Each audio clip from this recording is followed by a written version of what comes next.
Praise the Lord. The best wishes to you and your family members in the name of God. దేవుని నామమునకు మహిమ కలుగును గాక. దేవుని నామం పేరిట మీకును మీ కుటుంబ సభ్యులందరికీ శుభాభివందనములు. ఈరోజు దేవుని వాగ్దానము, టుడే గాడ్స్ ప్రామిస్. ఆయన మన పాపములను క్షమించి సమస్త దుర్నీతి నుండి మనలను పవిత్రునిగా చేయును. యోహాను రాసిన మొదటి పత్రిక 1వ అధ్యాయం 9వ వచనం. He forgives our sins and cleanses us from all unrighteousness. The book of 1 John chapter 1 verses 9.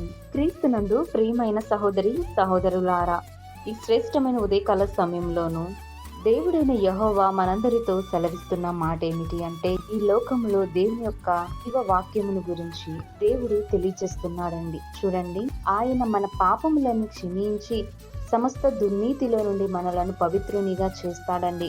ఆయన వెలుగులో నుండి ప్రతి ఒక్కరిని, చీకటిలో ఉన్న వారిని వెలుగులోనికి నడిపించగల సమర్థుడండి. ఆయన వెలుగులో నుండి మనం నడుచుకున్నట్లయితే మనము అన్యోన్య సహవాసము కలిగి ఆయన కుమారుడైన యేసుక్రీస్తు రక్తము ద్వారా ప్రతి పాపము నుండి మనలను పవిత్రునిగా చేసి సమస్తమైన దుర్నీతుల నుండి దేవుడు మనలను పవిత్రునిగా చేస్తాడండి. ఆయన యందు మన పాపములు ఒప్పుకుంటే దేవుడు తప్పకుండా ప్రతి ఒక్కరిని క్షమిస్తాడు. ఆయన నమ్మదగిన వాడు, నీతిమంతుడు గనుక ఈ లోకంలో జీవిస్తున్న ప్రతి ఒక్కరు దేవుని ఎడల పాపాలన్నిటిని ఒప్పుకుంటే దేవుడు ప్రతి ఒక్కరిని క్షమిస్తాడు. కనుక మనమందరమును దేవుడిని ఎరిగి దేవుని వాక్యంలోనికి మనమందరము చేర్చబడాలి. దేవుని యొక్క వెలుగులోనికి, దేవుని యొక్క ప్రసన్నతలోనికి నడుచుకొని చీకటిని విడిచి దేవుని యొక్క వెలుగులోనికి మనం నడిస్తే మన జీవితము దేవుని వలె ప్రకాశవంతంగా ఉంటుంది.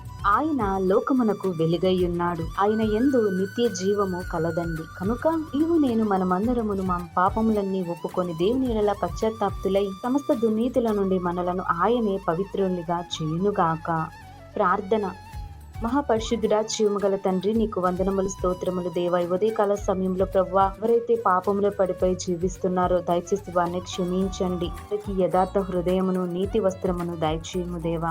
పాపములను ఒప్పుకొని ఎవరైతే నీ ఎడల పశ్చాత్తాపడుతున్నారో వారికి కూడా సమస్త దుర్నీతుల నుండి ప్రతి ఒక్కరిని పవిత్రునిగా చేయము దేవా.